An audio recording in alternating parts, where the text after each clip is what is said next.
Sa inihaing reklamo sa Ombudsman nila dating Senator Antonio Trillanes IV at civil society group na The Silent Majority laban kay Vice President Sara Duterte, inakusahan nila ang bise ng plunder, malversation of public funds, graft and corruption, bribery and culpable violation of the Constitution, betrayal of public trust at other high crime. Hiningi ng mga complainants na mag-imbestiga ang Office of the Ombudsman at pagkatapos ay maghain ng impeachment complaint laban kay Vice President Sara Duterte. Ayon sa reklamo, guilty raw si Duterte ng graft and corruption, bribery at plunder dahil sa di umano'y maanumalyang paggamit ng 650 million pesos na kabuang halaga ng confidential funds nung kalihim pa ng DepEd at bilang Vice President. Naka-attach dito ang salaysay ni Ramil Madriaga, ang nagpakilalang dati umanong civilian intelligence agent ni Duterte at ng ama niyang si dating Pangulong Rodrigo Duterte at nagsabing naghatid umano siya ng pera mula sa confidential funds sa ilang individual sa utos ng bise.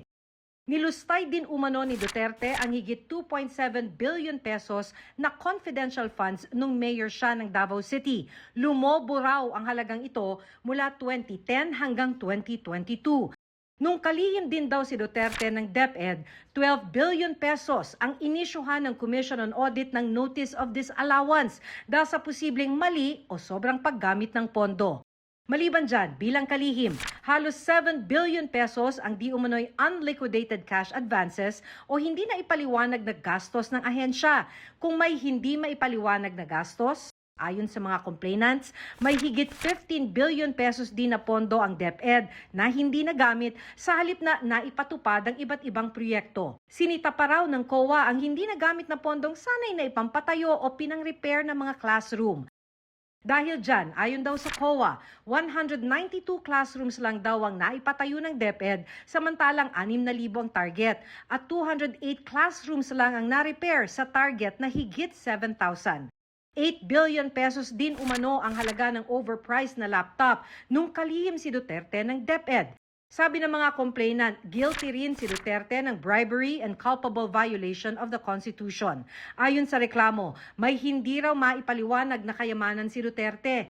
May 2.4 billion pesos umanong nakadeposito sa bank account ni Duterte kung saan ka-joint account ang kanyang amang si dating Pangulo Rodrigo Duterte at asawang si Attorney Manasseh Carpio. Ang mga bank deposit na ito at ibang ari-arian, hindi rin daw idineklara ni Duterte sa kanyang TALN. Pagka binuksan yung bank accounts or galing man lang dun sa mga flagged transactions ng AMLAC, ito na hindi na nila maitatanggi. Tumanggap din umano si Vice President Duterte at kanyang mga kaanak ng suhol mula sa isang drug lord nung mayor siya ng Davao City. Ayon pa sa inihaing reklamo, guilty si Duterte ng betrayal of public trust at other high crimes. Isang basehan umano rito ay nang pagbantaan niya ang buhay ni Pangulong Bongbong Marcos. Pinapakita ng complaint na ito na una, ang kabuuang halaga ng mga nilimas o niwaldas ni Sara Duterte ay maihahanay sa mga pinakamalalaking flood control scandal. Nagsimula yung nakawan nung mayor pa lang siya.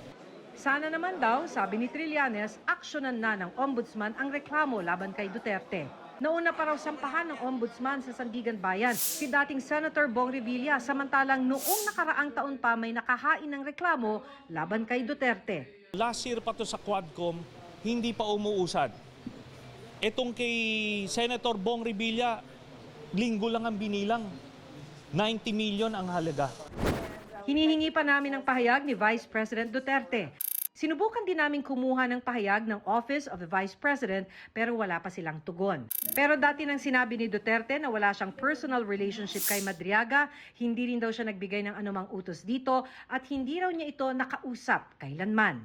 Dati na rin niyang itinanggi na may mali sa paggastos ng Office of the Vice President at DepEd sa confidential funds.